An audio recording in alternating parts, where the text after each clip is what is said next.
Aujourd'hui, la gestion de l'eau en France constitue un défi majeur dans ce contexte de changement climatique. Et nous, localement, dans les Pyrénées-Orientales, il y a une difficulté, c'est l'absence d'eau qui se traduit donc avec une raréfaction des ressources et donc des problèmes forts pour l'alimentation en eau de nos administrés. Les abonnés nous demandent si un jour il y aura plus d'eau au robinet. Ils se préoccupent de la ressource. Aujourd'hui, en étant de crise, les gens doivent faire attention et ils veulent qu'on fasse attention aussi. C'est évidemment un élément essentiel qui nous a éclairé, qui nous a servi de guide ou d'étoile pendant toute la préparation de l'offre majeure que l'on a pu remettre à Perpignan Méditerranée Métropole dans le cadre de leur appel d'offres. Et toutes nos actions ont été orientées vers la préservation de la ressource, repenser notre manière de faire, repartir de zéro pour être les plus performants dans ce domaine-là. Il fallait faire quelque chose. Pour faire quelque chose, il fallait aller à la source du problème.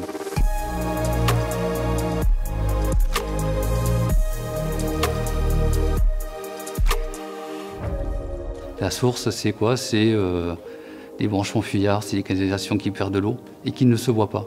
Ils attendent de nous des solutions. Hein. Par exemple, lorsqu'il y a une fuite dans une rue, si on laisse couler un peu trop longtemps, effectivement, il y a certains abonnés qui viennent nous voir et qui nous disent oui, cette fuite a coulé beaucoup. Donc voilà, ils attendent de nous qu'on soit réactifs. Notre métier, c'est de pouvoir analyser des secteurs qui sont fuyards et après de se rapprocher le plus près de la fuite et de la trouver au niveau de différents outils.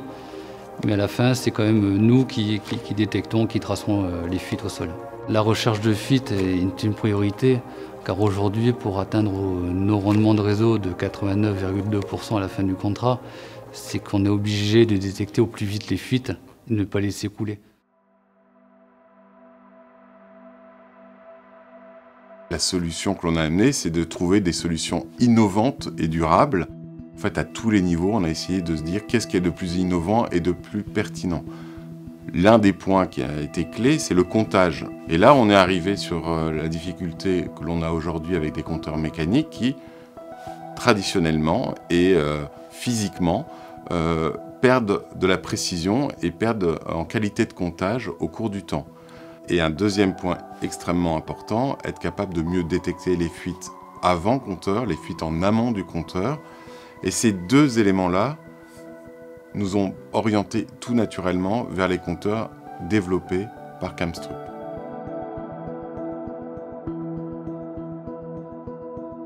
Je crois que c'est la rencontre entre deux entreprises de haute technologie. Camstrup pour ses compteurs à ultrasons qui ont une fonctionnalité unique qui est la détection de fuite avant compteur, et Veolia qui, de par son infrastructure, permet d'utiliser au mieux ces compteurs communicants au service de ses abonnés et des collectivités. Les avantages du compteur Camstrup, déjà, c'est sa légèreté. C'est une mise en place très facile.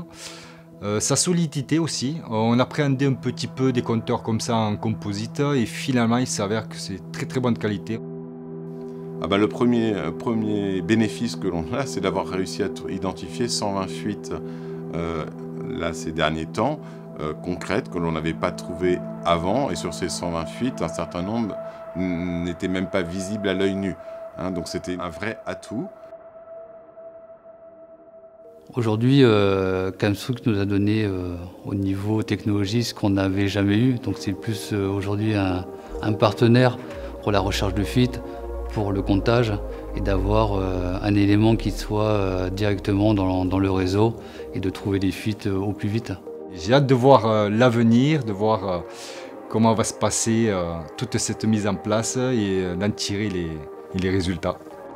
On est passé de 60% de taux de réussite de détection de fuite à plus de 75% aujourd'hui en l'espace de quelques mois. On espère rapidement atteindre et dépasser les 80%, sachant que la recherche de fuite n'est jamais une science exacte et on n'atteindra jamais les 100%. Ça, c'est inatteignable. Mais déjà, dépasser les 80%, ça serait un très bel objectif. On est déjà à 75%.